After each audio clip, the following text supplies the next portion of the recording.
So, Venezuela's never been a fully socialist economy. It's always been, since the Chavez Revolution, a mixed economy. Which elements of it are socialist, and how much intention has there been to make further progress towards a fully socialist economy? Bueno, diría que Venezuela nunca ha sido plenamente socialista, pero tampoco ha sido del capitalismo liberal que puede ser familiar para los países centrales. Venezuela es un país rentístico, es un capitalismo rentístico, que la riqueza está generada no por el trabajo o relaciones de explotación, sino por la renta petrolera. Esta renta petrolera, que ha sido apropiada por el Estado desde hace casi 100 años, el nacionalismo petrolero, era redistribuida a la población. Los gobiernos previos a Chávez fundamentalmente distribuían esta renta a favor de los sectores concentrados de la economía, los sectores poderosos de la burguesía venezolana, que es una burguesía que siempre ha sido parasitaria de la renta petrolera. Con Chávez, digamos, el gran cambio es que la renta fue repartida, fue dirigida a los sectores menos favorecidos de la sociedad a través de distintas políticas redistributivas, como las misiones, aumento salarial, reparto populista y clientelar. Esto es la gran novedad, es decir, no cambió la estructura social de Venezuela, siguió siendo un país capitalista, rentístico, pero el Estado garantizaba que esa renta llegara por primera vez a sectores que habían sido tradicionalmente desventajados, ¿no? Abrir universidades, etcétera, etcétera. Eso duró más o menos hasta la muerte de Chávez. Lo que pasa es que este modelo rentístico también termina generando de nuevo, como ha ocurrido durante estos 100 años, este siglo de explotación petrolera, termina generando una burguesía parasitaria vinculada con actores del gobierno y con hechos de corrupción que de algún modo, después de la muerte de Chávez, terminan parasitando aún más la economía y terminan secuestrando al Estado, ¿no? Lo que se produce a partir del 2013-2014 es que los sectores políticos se vuelven empresarios y los empresarios estrechan sus relaciones con los sectores políticos, y hay un viraje económico fundamental en que se abandonan las pocas medidas redistributivas que habían ocurrido a favor de la concentración de recursos en las élites económicas, en las élites empresariales, a través de la corrupción, a través de políticas de desregulación, etcétera, etcétera. A esto contribuyeron mucho las sanciones norteamericanas, porque permitió una opacidad que significó que sectores vinculados con el gobierno pudieran, a través de la corrupción, pudieran ampliar su riqueza.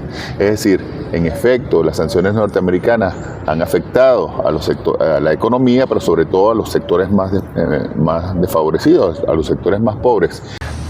If we accept that there has in recent years been a turn towards economic liberalism, to what extent do you think that was voluntary by the government? And to what extent do you think they were forced to do that because of the crippling effect of the financial and economic sanctions? Sí, las sanciones han tenido un papel fundamental, han operado como una suerte de bomba que destruyó la economía, pero fundamentalmente terminaron afectando, como todas estas medidas, termina afectando a los sectores más pobres de la sociedad, mientras los sectores más pudientes, incluyendo esta burguesía emergente que se vincula con el aparato de Estado, se enriquece cada vez más, ¿no? ¿Por qué razón? Porque las sanciones significaron esencialmente dos cosas, ¿no? O para eludir las sanciones, el Estado estableció dos estrategias. Uno, la tercerización en sectores privados que normalmente estaban vinculados con amigos o gente vinculada con el gobierno, una tercerización que le permitía eludir las sanciones. Y dos, la opacidad, lo que le permitía que operaciones poco honestas se pudieran realizar sin mayor auditoría y sin mayor construcción. Entonces las sanciones sin duda han contribuido a este cambio, ¿no? Yo diría que hubo un cambio de régimen en términos económicos sin que hubiese un cambio de gobiernos en términos políticos. Desde el 2018 hay un cambio del régimen económico, del régimen social, porque se recortan, o sea, un régimen económico porque se da un proceso de desregulación de la economía que podría ser la envidia de gobiernos ultraliberales como el de Milei, en términos sociales porque se destruyen los derechos sociales. Por ejemplo, el salario venezolano apenas son un par de dólares, con ingresos que no están asociados al salario podría llegar a yo gano $150 mensuales, por ejemplo, mi salario no llega ni a $10, es decir, una destrucción del salario, una destrucción, digamos, de las condiciones de vida de la población, un cambio discursivo. Aparece mucho la idea del emprendimiento, una narrativa muy cercana al neoliberalismo, sin que estos cambios estén asociados con un cambio de gobierno. Es decir, que las sanciones permitieron una transformación del régimen material sin cambio político, que es más o menos lo que ha venido pasando incluso con lo que pasó con este ataque artero de Estados Unidos contra Venezuela. I would like to push back a bit on your description of Venezuela's dictatorship, because I've lived in many countries around the world, including in real dictatorships where people are in fear. And this doesn't have that feeling to me. And the fact we're able to sit here having this conversation seems to show it's not a dictatorship as such. And there was an opposition demonstration here just a week ago. I wonder whether you don't think you're slightly exaggerating by calling it a dictatorship. Sí, yo no sé si hablar de dictadura. De todas formas, yo creo que es muy difícil establecer como estadios estancos, más bien es un continuo. Ahora, lo que ocurre, sobre todo a partir del 2024, de las elecciones del 28 de julio de 2024, es un proceso sistemático de cierre, de clausura de los espacios democráticos y de agudización de la persecución a la protesta y a la disidencia. Esto tenía antecedentes, criminalización de la protesta y criminalización de la disidencia. Por ejemplo, algo que no se ha hablado a propósito del debate reciente de la ley de amnistía, es de cerca de 300 dirigentes sindicales, muchos que venían del chavismo, que están presos por protestar y por exigir mejoras laborales, ¿no? Es decir, que venía un proceso progresivo, paulatino, de represión, de cierre de los espacios democráticos, que no es de la noche a la mañana, que tiene que ver con este viraje neoliberal. Yo creo que el viraje neoliberal exigía, demandaba unas respuestas duras que contuviera la resistencia popular y que contuviera los sectores de oposición que pudieran capitalizar esa resistencia popular. Pero sin duda desde julio del 2024 se agudiza con, por ejemplo, posterior a las elecciones del 28 de julio, que son muy contestadas, muy cuestionadas. Ahí no se han publicado los resultados como se había hecho con las anteriores elecciones. Yo, por ejemplo, disiento de sectores de la derecha que dicen que aquí no hay elecciones libres hace muchísimos años, porque es que los datos están publicados, a excepción de las elecciones del 28 de julio, que no se publicaron, es decir, que en términos formales no tenemos evidencia de quién ganó las elecciones. Pero después de esas elecciones hubo protestas populares en barrios pobres, a diferencia de las protestas de la oposición en sectores de clase media que habían sido previos. Hubo protestas populares en barrios pobres que fueron reprimidas con muchísima severidad. Se producen cerca de 3.000 detenciones, según cifras del mismo gobierno, y a partir de ahí hay persecución y detención a protestas sociales. Por ejemplo, una compañera de mi propia organización, que es una organización de izquierda, fue detenida porque estuvimos acompañando la lucha de esas madres de los muchachos presos en las protestas postelectorales, en las protestas posteriores a las elecciones del 28 de julio.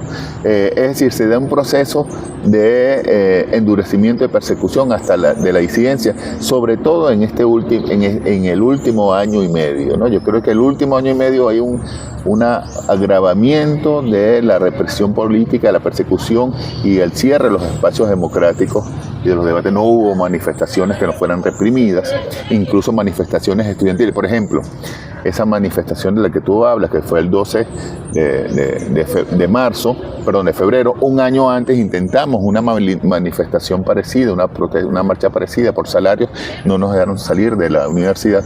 Entonces, los espacios democráticos tenían sin duda una profunda, estaban puestos en peligro y había muchísima represión. So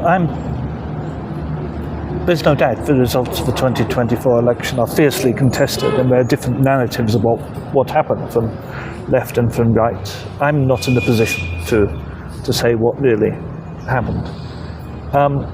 But in practice, are you not worried that as a matter of practical politics, the positions you take and the criticisms you levy could help the right wing come to power?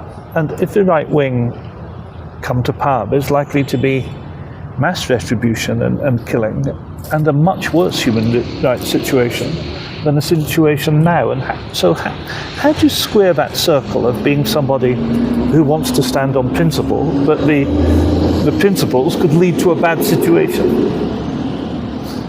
Sí, sobre la primera parte, sobre las elecciones del 2024, yo coincido, y es lo que decimos desde mi organización.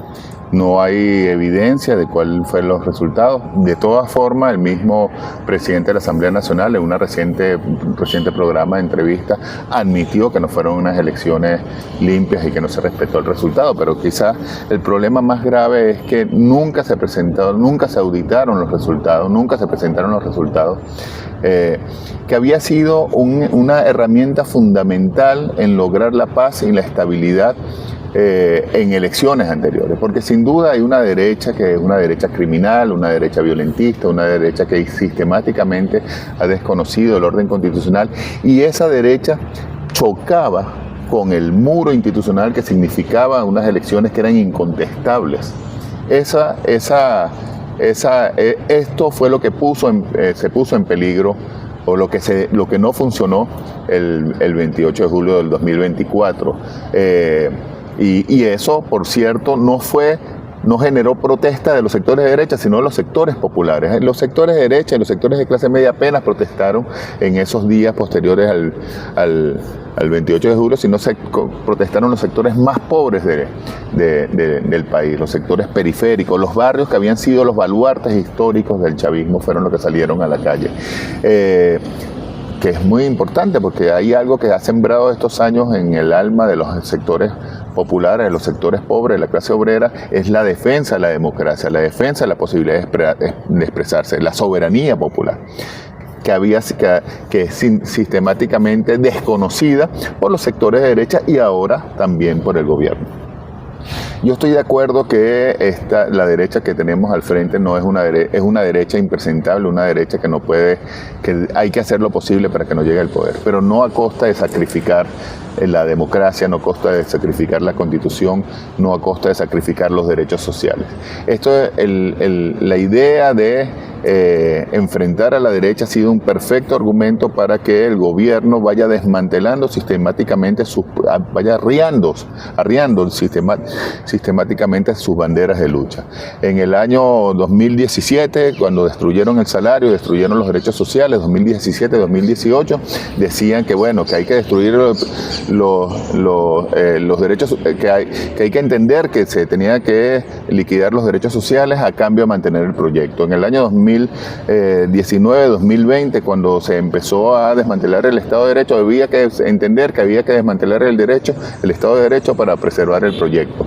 En el año 2024, que se desconoció los resultados electorales, se decía que la democracia pasaba a un segundo plano con tal de preservar el proyecto. Y ahora que rematamos la soberanía nacional, decimos que hay que rematar la soberanía nacional con tal de preservar el proyecto. La conclusión es que el proyecto ya no es el proyecto que de algún modo levantó Chávez en su momento, sino es un proyecto de preservar el poder por preservar el poder, sin ningún tipo de contenido, de preocupación por el bienestar de la gente y por el bienestar del país. Es decir, yo creo que para enfrentar a la derecha, lejos de recortar la democracia, lejos de recortar los derechos, lejos de rematar la soberanía nacional, hay que ampliar la democracia, ampliar los derechos, defender la soberanía nacional, porque justamente eso es lo que distingue un proyecto revolucionario, un proyecto de izquierda, del proyecto de la derecha.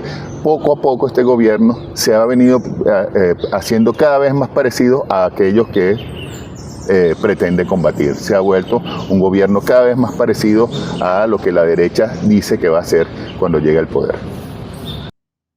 Andrés Antillano, thank you very much for that interesting conversation. For people, particularly in Europe, don't know there's a left-wing opposition in Venezuela, so that's going to be a lot of interest to a lot of people. Thank you very much indeed. You're welcome. Strong views there from Professor Antillano, and a critique which many on the left in the UK and Europe align with.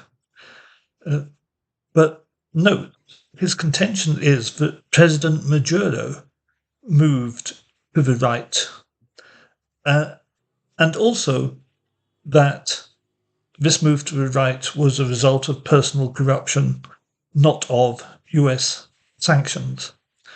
And I think to a large extent I would take issue with that latter contention. It's also worth noting that he's not saying that President Maduro was a left-wing president kidnapped by Trump and that Delcy Rodriguez is a right-wing president installed in his place, which I'm sure is a total misreading, but one which people who don't know much about Venezuela have picked up. Well, for an alternative view, we moved to the Experimental University of Venezuela, a large university of 200,000 students, and spoke to its rector.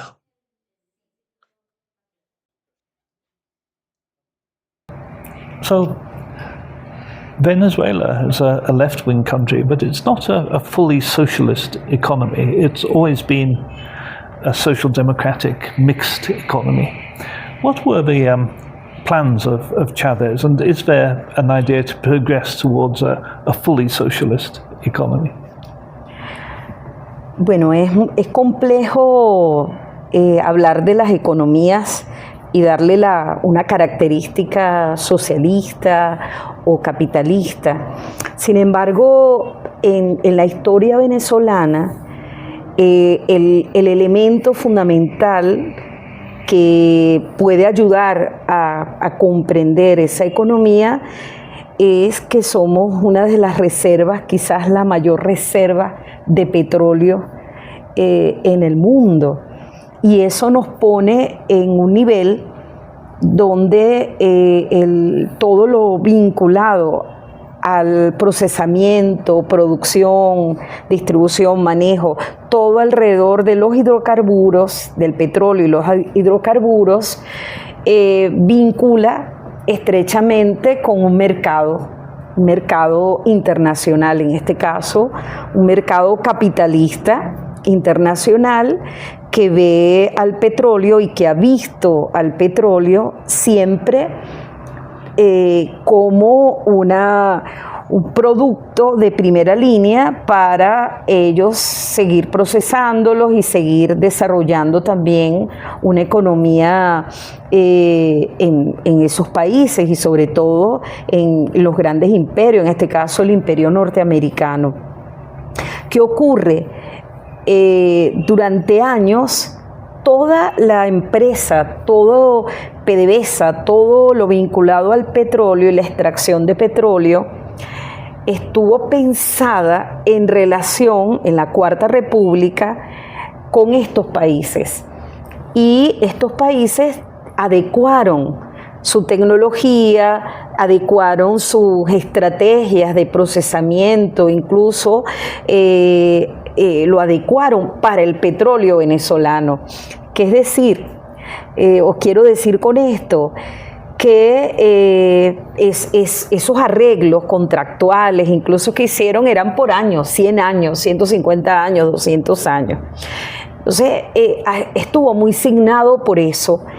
Y con la llegada del comandante Chávez en 1999 y con la incorporación de una nueva Constitución Nacional que deja de manera marcada la soberanía. Es un elemento fundamental en nuestra Constitución sobre lo que se produce en nuestro país. Ahí empezó un quiebre, ahí empezó, digamos, un quiebre. Y era una mixtura, era algo mixto. Bueno, ¿cómo es este proceso? Incluso muchos decimos que es un proceso, le llamamos proceso revolucionario bolivariano, el socialismo del siglo XXI, y no decimos la revolución bolivariana, porque es un proceso, en este caso 26 años de ese proceso bolivariano, que impacta las economías, pero no lo hace de manera inmediata, sino que va de manera progresiva. Se desarrollaron varias leyes que tienen que ver con preservar nuestra soberanía, nuestra independencia, pero sin embargo dependíamos siempre del que va a comprar la producción. En este caso, uno de los mayores compradores de esta producción era los Estados Unidos. Y al estar los Estados Unidos desarrollando una política de bloqueo, empezó más o menos 2014, cuando el presidente de los Estados Unidos saca una carta, y en esa carta señala que somos una amenaza inusual y extraordinaria, y allí empiezan una serie de medidas que afectan las relaciones comerciales, empiezan a bloquear estas relaciones comerciales, y empieza a afectarse esas relaciones que venían con anterioridad. It seems to be generally accepted that since the real crisis caused by sanctions, since about 2018, there's been increasing economic liberalization in the economy as a whole. To what extent was that an expression of the government's economic policy and philosophy? And to what extent was it caused by sanctions, necessitated by sanctions? Sí, yo creo que hay que tomar en consideración que todo este tema del bloqueo, preferimos decirle no sanciones, sino medidas coercitivas unilaterales, no necesariamente la vemos recién de manera vinculada al 2017, 2018, porque como les decía, desde el año 2014 ya se visualizaba el soporte que estaba, en este caso, realizando el gobierno norteamericano, y que todo iba en una dirección. Quizás en una primera fase fue más disuasivo, fue a través de una carta, fue a través de emitir opiniones, para ir tratando de acorralar la opinión pública, sobre todo en el exterior, e ir generando una matriz, una narrativa que visualizara que era imposible el desarrollo económico en nuestro país, que era imposible el remontar económicamente los procesos en Venezuela. Pero fíjense que ocurrió algo maravilloso, muy propio de la cultura venezolana. Los venezolanos, las venezolanas, tenemos una manera de ser muy particular. Nosotros nos sonreímos de todo. Estamos permanentemente con una sonrisa, así sea en momentos de dificultades. Y eso nos hace ver los problemas, las dificultades con otra óptica. Donde vemos un problema, también vemos posibilidades de solución o alternativas.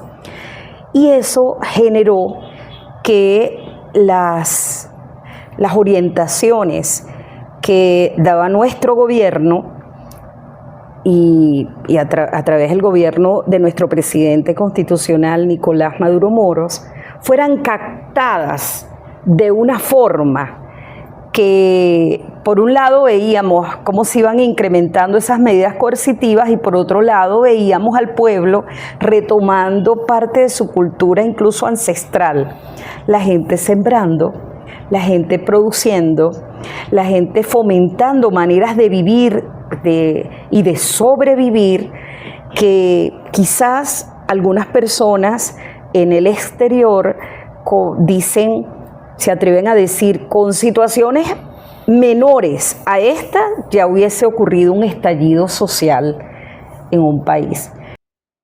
I very much understand that situation, and I agree with your analysis, and it's hard to see what else the government can do. But it must hurt deeply that the people of Cuba are suffering now, and Venezuela is not even able to send them oil to assist them because the United States is physically preventing you from doing so with the United States Navy.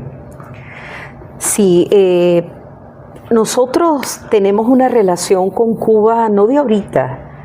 Yo creo que es una relación histórica que nos une, que nos hermana.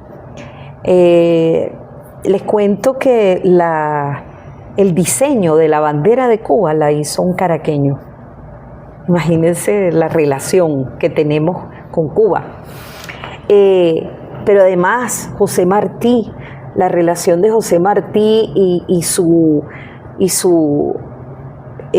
admiración por Simón Bolívar, por las ideas bolivarianas, eso nos ha hermanado. Y por supuesto, la revolución cubana para nosotros, para los venezolanos, no solamente en tiempos de revolución bolivariana, sino incluso con anterioridad. La relación con Cuba siempre ha estado presente, esa diplomacia hermosa de los pueblos, esa solidaridad de los pueblos.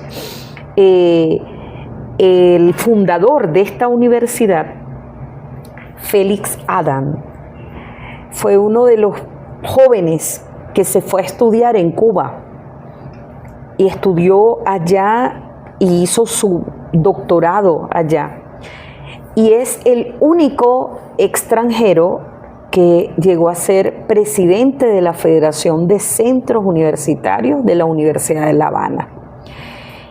Y él se lleva de aquí una práctica que hacía vinculada a la alfabetización, que era enseñar a los que no habían aprendido a leer, a los campesinos. Y él le enseñó con una guía, con un método que se llamó Abajo Cadenas. Y con ese método, siendo el presidente de la Federación de Centros Universitarios de la Universidad de La Habana, él plantea como práctica de su gestión que todos los universitarios de la Universidad de La Habana apoyen en esa primera etapa de la Revolución Bolivariana para alfabetizar. Imagínense lo que nos une con Cuba, lo que nos une. Por eso, ver que ahora, por esta situación, estamos limitados para llevar apoyo, alguna contribución a nuestros hermanos cubanos, nos duele profundamente, nos duele, porque es un hermano que no podemos llevarle ese apoyo. Sin embargo, nuestro amor por Cuba está más allá de eso. O sea, la relación es a prueba de eso y de más. I've been here for nearly a month now, and my observation is this, and I wonder if you agree with me. We're here in this wonderful university which provides free education to ordinary people here in Venezuela, and I find that the people here, ordinary working class people, have a strong level of political consciousness and an understanding of the Bolivarian revolution and what it means. And that's very powerful. And we're in a position now where circumstances dictate there has to be a pause in moving forward the socialist project, but I think it's only a pause. And I think the Venezuelan people will move forward, and I think the Bolivarian revolution is safe in the hearts and minds of the people and is safe with Delcy Rodriguez. Is that your analysis also? Creo que puedo transmitirles que los venezolanos y las venezolanas tenemos mucha esperanza, mucha esperanza. Uno está en la calle y siente esas emociones un poco contrariadas porque hay gente que tiene molestia, tiene rabia, otras tienen confusión ante lo ocurrido, pero la gran mayoría de la gente tiene confianza. ¿Cómo vemos la confianza en el pueblo venezolano? Cuando las mamás llevan a sus hijos para la escuela.